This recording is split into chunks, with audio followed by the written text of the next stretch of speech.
Hello everyone, स्वागत है आप लोगों का। उम्मीद है कि आप लोग बहुत अच्छे होंगे, आपकी तैयारी बहुत अच्छी चल रही होगी। पिछले काफ़ी लंबे समय से बहुत सारे बच्चे इस लेक्चर की डिमांड कर रहे थे कि सर आप हमको एक बार बता दीजिए कि 2026 की तैयारी कैसे करें। अभी ये लेक्चर बनाने के पीछे उद्देश्य क्या है, आप इस बात को समझने की कोशिश कीजिए कि हम लोग जुलाई के महीने में चल रहे हैं। जुलाई मतलब 2025 के आखिरी 6 महीने और बचे हुए। यहाँ से धीरे धीरे धीरे धीरे एक एक महीना आपका ख़त्म होता चला जाएगा। अगर मैं एग्ज़ाम के बारे में आपसे बात करूं तो एग्ज़ाम की जो संभावनाएं हैं, जो पॉसिबिलिटीज़ हैं, वो मुझे लगती हैं कि फरवरी के आखिरी वीक में या मार्च के मिड मार्च तक आपका पेपर हो जाएगा। मतलब एमपीपीएससी 2026 का जो पेपर है वह हमको मार्च तक प्रीलिम्स देखने को मिल जाएगा। मार्च तक प्रीलिम्स देखने का मतलब क्या है सर? इसका मतलब ये है कि नवंबर के आखिरी सप्ताह में या दिसंबर के पहले सप्ताह में नोटिफिकेशन हमको देखने को मिलेगा। अब नोटिफिकेशन जब उस समय आता है तो ढेर सारे बच्चे तैयारी करने वाले होते हैं और हर एक बच्चे की एक ही इच्छा होती है कि सर ऐसा कुछ बता दीजिए जिससे हमारा पेपर क्वालिफाई हो जाए, है ना। मतलब हम कुछ भी करेंगे। आप बोलोगे तो 12 घंटे पढ़ने तैयार हैं, आप बोलोगे 18 घंटे पढ़ने तैयार हैं, लेकिन आप हमको ऐसी कोई रामबाण रणनीति बता दीजिए जिससे हमारा सिलेक्शन हो जाए। बहुत सारे बच्चे प्रयास भी करते हैं, बहुत प्रयास करते हैं और कुछ बच्चे उसमें सफल भी होते हैं, कुछ बच्चे नहीं हो पाते हैं। क्यों नहीं हो पाते हैं, उन सभी कारणों पर चर्चा करेंगे और क्या हमको अभी करना है। जैसे अभी हम जुलाई के महीने में हैं तो इस जुलाई के महीने में क्या कर सकते हैं। ढेर सारे सवाल हमारे मन में हैं। जैसे प्रीलिम्स की तैयारी करें, प्रीलिम्स और मेंस की तैयारी करें। हमने प्रीलिम्स को पहले पढ़ा हुआ है, क्या मेंस की तैयारी कर सकते हैं। और भी ढेर सारे सवाल आपके मन में चलते हैं। उन सभी सवालों के जवाब देने की आज कोशिश कीजिएगी। थोड़ा थोड़ा लंबा रहेगा, मतलब बहुत लंबा लेक्चर नहीं रखूंगा, लेकिन फिर भी 30 मिनट के आसपास के लेक्चर की अवधि रहेगी। आप इसको 2x पे देख लीजिएगा आराम से। जो भी आपके वैल्यूएबल फीडबैक हो हमको जरूर दीजिएगा। आगे बढ़ने से पहले छोटी सी इन्फॉर्मेशन है, आप अगर मुझसे कनेक्ट होना चाहते हैं, ये मेरा टेलीग्राम चैनल है, आप यहाँ पे जुड़ जाइए। यहाँ सारी आपको पीडीएफ एंड अपडेट, जो भी अपडेट है यहाँ पे मिल जाती है, पीडीएफ जो भी आपको सब मिल जाती है। आप इसको स्कैन कर लीजिए और यहाँ पे जुड़ जाइए। अब हम लोग देखते हैं कि सबसे पहले परेशानी क्या है। अगर मैं एमपीपीएससी 2026 यहाँ पे लिखता हूँ और एमपीपीएससी 2026 लिखने के साथ में सबसे पहले अगर हम प्रॉब्लम पे चर्चा करते हैं कि सर प्रॉब्लम क्या है। देखो, पहला सवाल हर एक बच्चे के मन में ये चलता है कि सर ये नोटिफिकेशन कब आएगा। तो एक बात मैं आपको थोड़ा सा बता दूं अच्छे तरीके से। बच्चे, जो बच्चे नोटिफिकेशन की बाट निहारते रहते हैं, नोटिफिकेशन के इंतजार में अपनी तैयारी नहीं शुरू कर रहे होते हैं, उन बच्चों में से बिरले ही बच्चे होते हैं जो पेपर को क्वालिफाई करते हैं। एक बात आप मान के चलिए कि आपका जो पेपर है वो फरवरी के आखिरी सप्ताह में या मार्च के पहले सप्ताह में देखने को मिल जाएगा। इससे ज़्यादा डिले होने की संभावना नहीं है। अभी तक जैसा पीएससी करती आई है, और पीएससी का तो भगवान ही माले कि फिर कुछ भी कर सकती है, पर अनुमान यही है। अब अनुमान ये है तो नोटिफिकेशन आ जाएगा आपका नवंबर के आखिरी वीक में, दिसंबर के फर्स्ट वीक में। और जो कि हमेशा पीएससी करती आई है कि दिवाली बनाने की कोशिश करती है, कुछ लोगों की बनाती है, कुछ लोगों की बिगाड़ती है। उसके बाद से पढ़ना थोड़ा मुश्किल होगा। तो दो सवालों के जवाब आपको मिल गए हैं कि नोटिफिकेशन कब आएगा और हमको प्रीलिम्स का पेपर कब देखने को मिलेगा। उसके 6-7 महीने, उसके 4-5 महीने, या जैसा पीएससी का ट्रेंड है 6 महीने वो दे देती है, हमको मेंस एग्जामिनेशन देखने को मिल जाएगा। और मुझे लगता है कि 26 का पेपर बिल्कुल नियमित तरीके से होगा, उसमें किसी तरीके का कोई भी इंटरप्शन हमको देखने को नहीं मिलेगा। ठीक। अब सवाल क्या है सर? सवाल हमारे पास ये है कि क्या किया जाए, what should I do as a aspirant. मैं क्या करूं? मैं सबसे पहले पीटी की तैयारी करूं। पीटी जिसको हम लोग सर प्रीलिम्स के नाम से जानते हैं, क्या हम प्रीलिम्स की तैयारी करें? क्या हम पीटी एग्जाम को प्रिपेयर करें पीटी, या पीटी के साथ में हम ऐसे तैयारी करना शुरू करें जो पीटी और मेंस दोनों को लेके चले? क्या हम लोग पीटी और मेंस दोनों को साथ में लेके चल सकते हैं? किसी का सवाल है कि सर क्या मैं सिर्फ मेंस पढ़ सकता हूँ? क्या मैं सिर्फ मेंस पढ़ सकता हूँ? किसी के सवाल नोट्स को लेकर है, नोट्स कैसे बनाएं, न्यूज़पेपर को कैसे रीड करें, कोचिंग ज्वाइन करें या नहीं करें। ये ढेर सारे सवाल आपके जीवन में है। आज हम इन पे डिस्कशन करेंगे, पीटी और मेंस को कैसे तैयार करें, या मेंस को तैयार करें या पहले प्री को पढ़ें। और उसके बाद फिर हम ढेर सारे टॉपिक जो आपको बताए हैं उन पे डिस्कशन करते रहेंगे। तो बच्चे समझने की कोशिश कीजिए कि मुझे यहाँ पर जो बच्चे हैं ना, वो दो तरीके के बच्चे देखने को मिलेंगे। यहाँ हमको 2 या 3 तरीके की स्टूडेंट देखने को मिलेंगे। अगर मैं स्टूडेंट का यहाँ पे कैटेगराइजेशन करता हूँ तो हमको स्टूडेंट के तौर पर क्या देखने को मिलेगा बच्चे? एक तो बच्चा देखने को मिलेगा जो बिल्कुल बिगिनर है, बिल्कुल ही बिगिनर है, वो अभी तैयारी करना शुरू कर रहा है ना। ऐसे बच्चे होंगे जो बिल्कुल बिगनर हैं, जो बिल्कुल प्रारंभिक चरण में है तैयारी करने के। लेकिन पीएससी का मायाजाल ऐसा है कि भले वो शुरुआत कर रहे हैं, उनको सिलेबस की अवेयरनेस बिल्कुल भी नहीं है, लेकिन फिर भी वो चाहते हैं कि हम फर्स्ट अटेम्प्ट में, जो पहला अटेम्प्ट है, इस पहले अटेम्प्ट में सिलेक्शन ले लें और पहले अटेम्प्ट में सिलेक्शन लेके हम लोगों को बता दें कि पीएससी इतनी मुश्किल भी नहीं है कि इसको करने में 2-2 3-3 साल लग जाते हैं। ऐसे बच्चे हैं, जोश से भरपूर रहते हैं, और जब भी उनको कुछ ऐसी स्ट्रेटजी देखने को मिलती है कि इसको अगर फॉलो कर लिया तो फिर कोई भी ताकत आपका सिलेक्शन नहीं रोक सकती है, उसको देखने चले जाते हैं, मोटिवेटेड होते हैं और पढ़ना शुरू करते हैं। लेकिन बहुत बड़ी गलती कर देते हैं, वो अपनी पूरी प्रिपरेशन प्रीलिम्स के आसपास करना शुरू करते हैं। मेरी हम्बल रिक्वेस्ट है आप लोगों से, आप पहली बार पीएससी का पेपर देने जा रहे हैं, आप वर्किंग प्रोफेशनल हैं, आप हाउस वाइफ हैं, मैं उनकी बात कर रहा हूँ जो फर्स्ट टाइम पेपर दे रहे हैं, बिगनर हैं, आप वर्किंग प्रोफेशनल हैं, मान लीजिए आप वर्किंग प्रोफेशनल हैं और आप हाउस वाइफ हैं, आप लोगों के लिए मेरी एक ही सलाह है कि अभी इस वीडियो देखने के बाद, इस लेक्चर को देखने के बाद अपना एक लॉन्ग टर्म प्लान बनाइए। आप लोगों के लिए जो लॉन्ग टर्म प्लान है वो है 2027 का।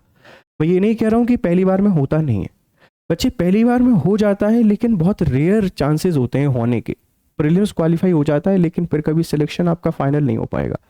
तो बिगनर जो बच्चे हैं, हाउसवाइफ हैं, वर्किंग प्रोफेशनल हैं, आप लोग अभी से टारगेट कीजिए 2027 को, और अकॉर्डिंगली अपने सिलेबस को फैक्टराइज कर लीजिए। आप उनके अपने छोटे छोटे टुकड़े बना लें और फिर उनको पढ़ना शुरू कर दें। वो कैसे करना है ये भी हम आपको बता देंगे। लेकिन आप अगर लॉन्ग टर्म प्लान को लेकर चलोगे, पूरे फाउंडेशन की सिलेबस को कवर करोगे जिसमें प्रीलिम्स और मेंस इंक्लूडेड रहता है, तो आपको बहुत आसानी होगी और 2027 में आप बहुत आसान तरीके से पेपर को क्वालिफाई कर लोगे। अगर अभी प्रीलिम्स को पढ़ भी लोगे, 1-8% चांसेस है क्वालिफाई होने के, तो मेंस क्वालिफाई नहीं होगा। फिर आप किस्मत को दोष दोगे, परिस्थितियों को दोष दोगे और परेशान रहोगे। अगली बार प्री क्वालिफाई नहीं होगा, फिर दोबारा प्री ओरिएंटेड पढ़ना शुरू करोगे, फिर प्री क्वालिफाई हो जाएगा, फिर आपका मेंस रह जाएगा। यही चक्र चलता रहेगा 4-5 साल। डिप्रेस्ड हो जाओगे और घर वापस चले जाओगे और फिर दोष दोगे पीएससी की और व्यवस्थाओं को कि सिलेक्शन नहीं होता है यहाँ पर, चाहे कितनी भी मेहनत कर लें।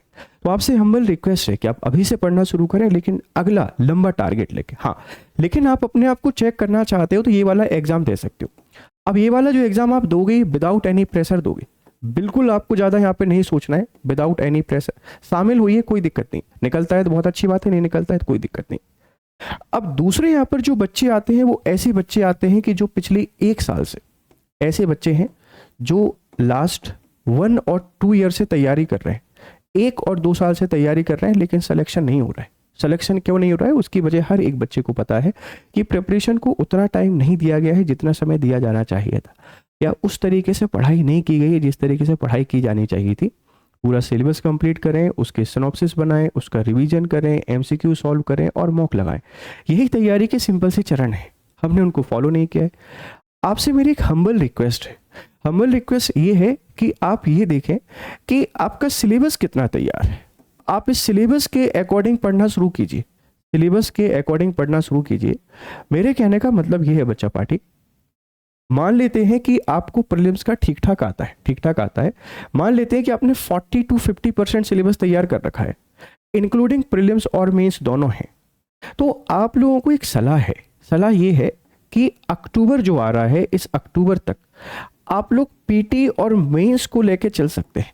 पीटी और मेंस को लेके चल सकते हैं, मतलब आप GS 1 से लेके GS 3 तक वो सारे इंपॉर्टेंट टॉपिक को तैयार कर सकते हैं जो आपको करना है। कॉमन सिलेबस वाला पोर्शन भी और दूसरे वाले पोर्शन भी, दूसरे वाले भी आप लोग पढ़ सकते हैं। पढ़ने का तरीका क्या होगा कि आप अपनी प्रिपरेशन का 60% हिस्सा अभी दीजिए मेंस एग्जाम को, मेंस के टॉपिक पढ़ने के लिए, और 40% हिस्सा दीजिए पीटी के टॉपिक को पढ़ने के लिए, प्रीलिम्स के टॉपिक को पढ़ने के लिए। जिनका सिलेक्शन नहीं हो रहा है उनको मेरी सलाह है, मेंस में भी आप जैसे paper 3 science and tech and economy पूरा उठा लीजिए। एक तो मेंस तैयार हो जाएगा, प्रीलिम्स की ढेर सारी चीज़ें तैयार हो जाएंगी। आप एमपी उठा लीजिए। कैसे आगे बढ़ना है स्टेप बाय स्टेप मैं आपको सब बताऊंगा, लेकिन अभी आप दोनों चीज़ों को लेके चल सकते हैं। और ये वाले जो भाई साहब हैं, आप तो फाउंडेशन का पूरा सिलेबस लेके चलो, आप अपने सब्जेक्टों को तैयार करते चलो। पेपर आ जाएगा तो 2 महीने प्री ओरिएंटेड पढ़ लीजिएगा। ना खोने को कुछ है, ना पाने को कुछ है, लेकिन आपके पास सब कुछ है। अगर पूरी शिद्दत के साथ पढ़ लोगे, GS 1 से लेके GS 3 तक का सारा सिलेबस डिफाइंड वे में करके कि हमको ये कवर करना है, ऐसे ऐसे कवर करना है। 40% मेंस वाले टॉपिक पढ़ो, सॉरी 60%, और 40% पीटी वाले टॉपिक पढ़ो। और कब तक पढ़ना है? जब तक नोटिफिकेशन नहीं आ जाता तब तक। नोटिफिकेशन आने के बाद आप पूरा प्री फोकस हो जाइए। मेंस की प्रिपरेशन होगी, नहीं सोचना है, आंसर राइटिंग होगी, नहीं सोचना है, हमें यूनिट वाइज एक एक लाइन को रट्टा लगा लेना है, सीख लेना है कि इसमें ये सीखा है, अगर ये आएगा तो हम बाहर नहीं होंगे। उसमें भी 10 यूनिट नहीं बनती है तो 9 यूनिट पे काम करके हम सिलेक्शन ले सकते हैं। जब तक इस रणनीति को फॉलो कीजिए। अब एक ऐसे बच्चे आते हैं जो पिछले 3-4 सालों से तैयारी कर रहे हैं, पिछले 3 और 4 ईयर से इन्होंने तैयारी की है, इनको 3 से 4 साल हो गए हैं, एक आध मेंस देने का एक्सपीरियंस है, 1 से 2 मेंस का, लेकिन सिलेक्शन नहीं हो रहा है। अब ये बच्चे सबसे ज़्यादा परेशान यही बच्चे हैं, सर ये क्या करें? तो कोशिश आपको ये करनी है बच्चे कि आप अभी जब तक अक्टूबर का समय नहीं आता है, अक्टूबर तक जो मेंस वाले टॉपिक हैं, आप इन मेंस वाले टॉपिक को तैयार कर लीजिए। जितने भी मेंस वाले टॉपिक हैं आप इनको तैयार कीजिए। मतलब पेपर 4, 5, 6 में जो भी चीज़ें आपकी कमज़ोर हैं आप उन पे काम कीजिए, अगले 2 महीने में कंप्लीट कर डालिए। इसी के साथ में आपको क्या करना है कि जो GS 1 से लेके 3 है, ये GS 1 से लेके 3 तक की आप आंसर राइटिंग प्रैक्टिस कीजिए। और आंसर राइटिंग प्रैक्टिस आप लोगों को ऐसे करना है जैसे आप लोग रिवीजन कर रहे हैं। नया पढ़ने की कोशिश मत कीजिए। जो हमारा मेंस के टॉपिक हैं पेपर 4, 5, 6 आप इन पे फोकस कीजिए। आंसर राइटिंग कीजिए GS 1 से लेके 3 तक की। और अगर आपको लग रहा है सर प्री की तैयारी नहीं हो रही है तो आप ऐसा कर लें कि उन यूनिट की आंसर राइटिंग कर ले जो आपके प्री में दे रखे हैं, फिर तो आसानी हो जाएगी। क्योंकि आपका सिलेक्शन कहीं ना कहीं इन पे कमांड कम होने के कारण और आंसर राइटिंग कम होने के कारण आपका सिलेक्शन नहीं हो रहा है, क्योंकि प्री आपका क्वालिफाई हो रहा है। अब क्या करें सर? हम जैसे ही नोटिफिकेशन आ जाता है सबसे पहले तो करंट अफेयर्स को पढ़ना शुरू करते हैं। उसमें जो यूनिट आपको बिल्कुल नहीं आती है उसको पढ़ना शुरू करते हैं और बाकी यूनिट के आप MCQ लगाना शुरू कर दें। जैसे ही आपकी ये 2 यूनिट कंप्लीट हो जाएंगी करंट अफेयर्स वाली और एक कोई भी यूनिट आप जो पढ़ रहे हैं, फिर आप 2 अगली यूनिट और ले लें और इन सबके MCQ लगाना शुरू करते हैं। क्योंकि मुझे लगता है कि आपका प्रीलिम्स निकल जाता है। अगर 2-3 मेंस आपने दे रखे हैं तो प्रीलिम्स इतनी बड़ी परेशानी नहीं है। आप इस प्लान को फॉलो करेंगे तो डेफिनेटली आपको सफलता मिल जाएगी, 100% आपको सफलता मिलेगी। ठीक है। अब एक सवाल हमारे सामने आता है, सर हम प्रीलिम्स को कैसे प्रिपेयर करें? मतलब मान लेते हैं कि हम सारी कैटेगरी में आते हैं और हम PT की तैयारी करना चाहते हैं, हमको तो सिर्फ प्रीलिम्स को प्रिपेयर करना है। तो प्रीलिम्स 2026 की प्रायोरिटी हम कैसे बनाएं? मतलब किस तरीके से हम पढ़ना शुरू करें कि हमारा जो प्रीलिम्स 2026 है ये श्योर सिलेक्शन यहाँ पे हो जाए।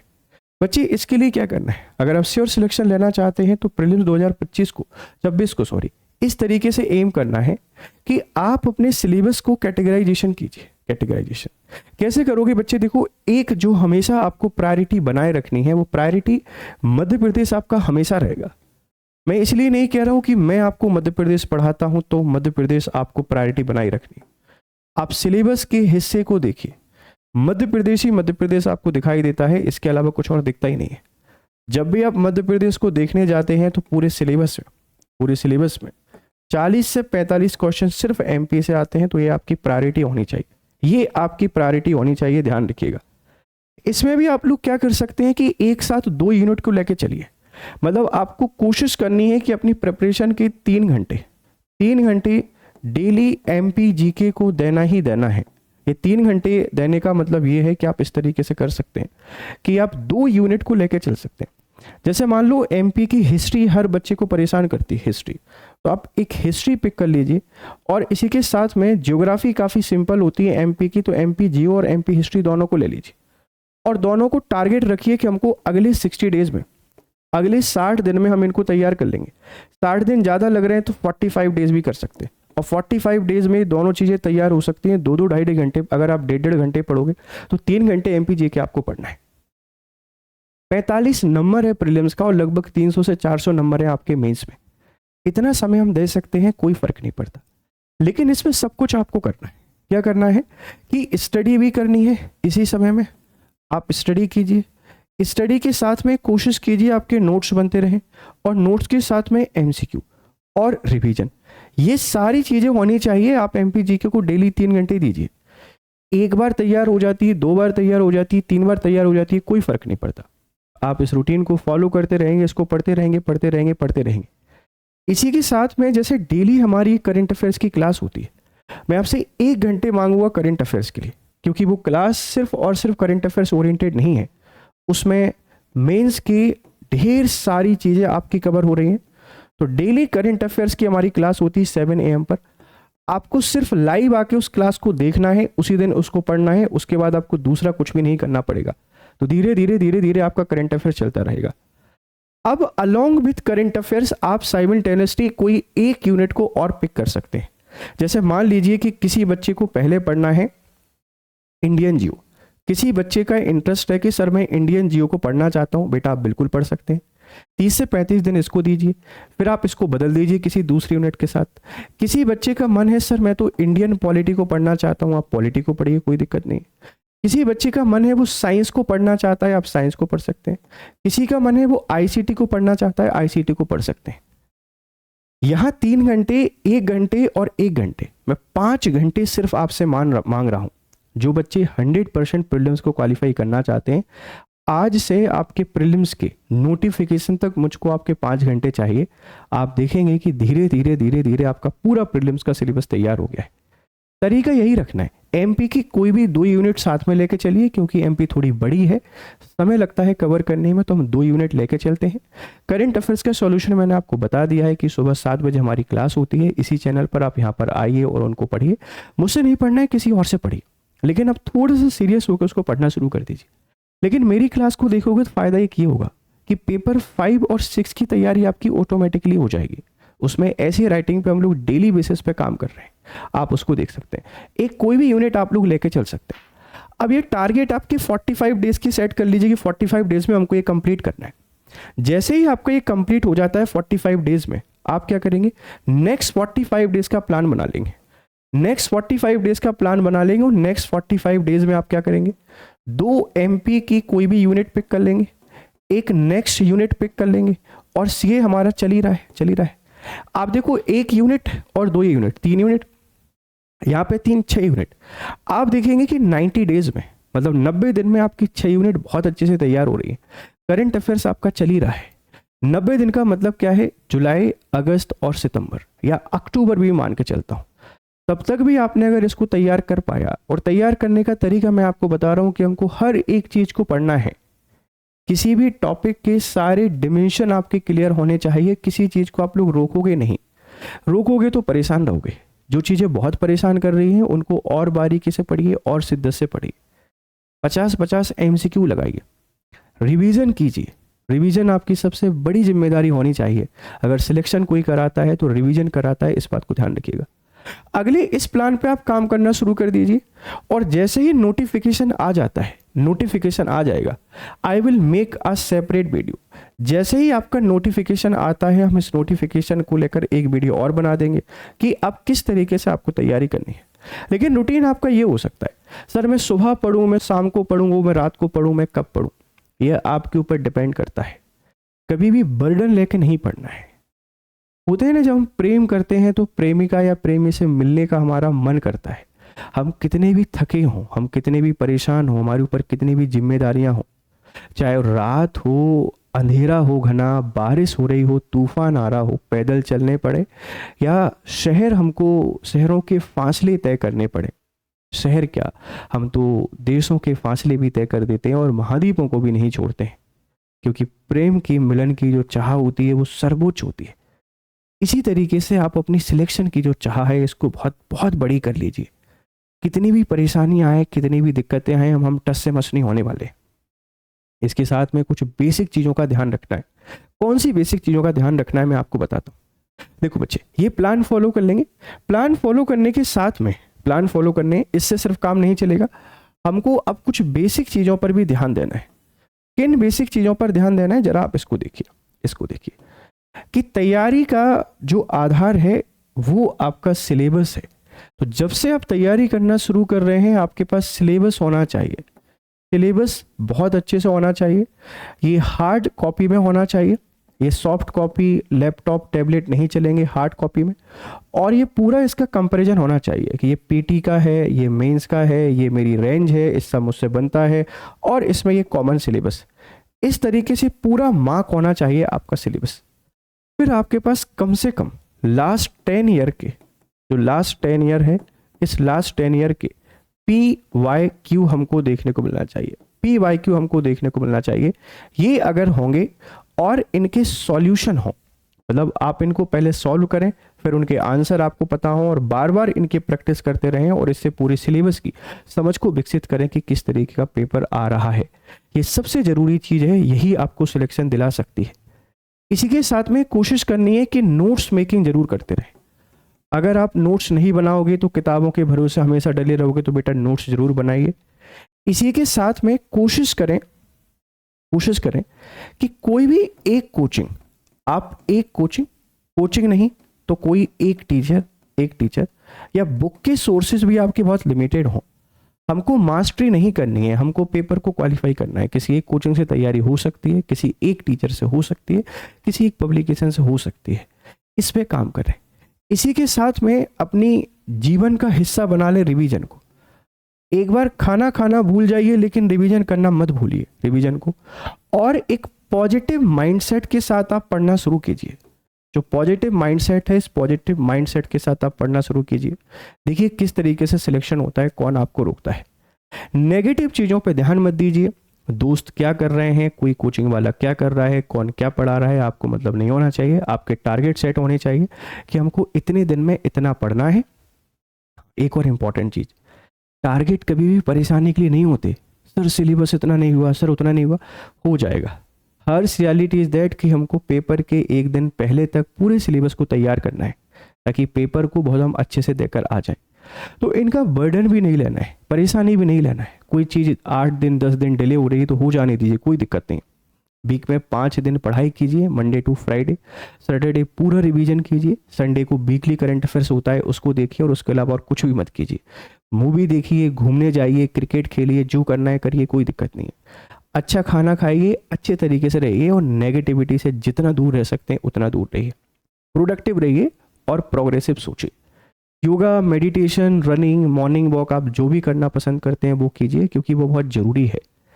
ऐसी की ऐसी पूरा जो सिमिलर प्रोसेस है, वो सिमिलर प्रोसेस को मेंस की प्रिपरेशन करने वाले बच्चे भी एक्सेप्ट कर सकते हैं। कि जैसे मैंने आपको बताया, आप भी जो मेंस है, इस मेंस में आप किस तरीके से पढ़ रहे हैं कि आपका टारगेट अभी पेपर 4, 4, 5, 6 है। आप इनको डिवाइड कीजिए, क्लासिफाइड कीजिए। अगर आपका टारगेट पेपर 1, 2 और 3 है तो आप इनको क्लासिफाइड कीजिए, इनको टारगेट कीजिए और बढ़िया तरीके से पढ़ना शुरू कर दीजिए। अंत में आप लोगों से फिर यही कहूँगा कि इतने घंटे पढ़ लो, ये शेड्यूल फॉलो कर लो, टॉपर ऐसे पढ़ते हैं, ये सब कोई मतलब का नहीं है। हर कोई अपनी एक एंटिटी है, सबकी अपना अपना तरीका है, सबकी अपनी अपनी सोच है। किसी को 12 घंटे पढ़कर भी चीज़ें याद नहीं होती, कोई 1 घंटे पढ़कर भी याद कर लेता है। किसी को पढ़कर याद नहीं होती, कोई सुनकर भी याद कर लेता है। कोई कोचिंग से नहीं पढ़ पा रहा है, कोई किताबों से पढ़ लेता है। सबकी अपनी अपना एक अलग अलग व्यक्तित्व है, और इस चीज़ की एक्सेप्टेंस होनी चाहिए कि सब एक जैसे नहीं हो सकते, ध्यान रखिएगा। तो हम बहुत परेशान नहीं होंगे, सिंसियरली पढ़ाई करेंगे, अच्छे तरीके से पढ़ेंगे, और मुझे उम्मीद है कि आपकी पूरी बातें समझ में आई होंगी। अब रिवीजन कैसे करें, शॉर्ट नोट्स कैसे बनाएं, न्यूज़पेपर कैसे पढ़ें, ये सारे मैं धीरे धीरे आपको एक एक वीडियो प्रोवाइड कराता चलूँगा। आपकी जिम्मेदारी क्या है, इस लेक्चर को अच्छी तरीके से देखिए, शेयर करिए अपने दोस्तों के साथ, और जो भी आपके विचार हैं हमको जरूर दीजिए। ठीक है, उम्मीद है आपको मेरी सारी बातें समझ में आ गई होंगी। जाते जाते एक बार और मैं आपको बता देता हूं कि अगर आप मुझसे जुड़ना चाहते हैं तो ये मेरा टेलीग्राम चैनल है, आप इसको ज्वाइन कर लीजिए। और स्ट्रेटजी का मतलब देखो बेटा, 2-2.5 घंटे ज्ञान देना बिल्कुल नहीं होता, कुछ भी आपको बता दें ऐसा बिल्कुल भी नहीं है। आप सब लोग बहुत समझदार हैं, पीएससी की तैयारी करने आए हैं, कभी कभी थोड़े बहुत परेशान हो जाते हैं, डिमोटिवेट हो जाते हैं, तो हम जैसे लोगों की आपको आवश्यकता पड़ती है। तो हम उतना ही ज्ञान दें जितना जरूरी है, और अननेसेसरी ज्ञान आपको नहीं देना है। बढ़िया तरीके से पढ़ते रहिए। Have a nice time, good day to all.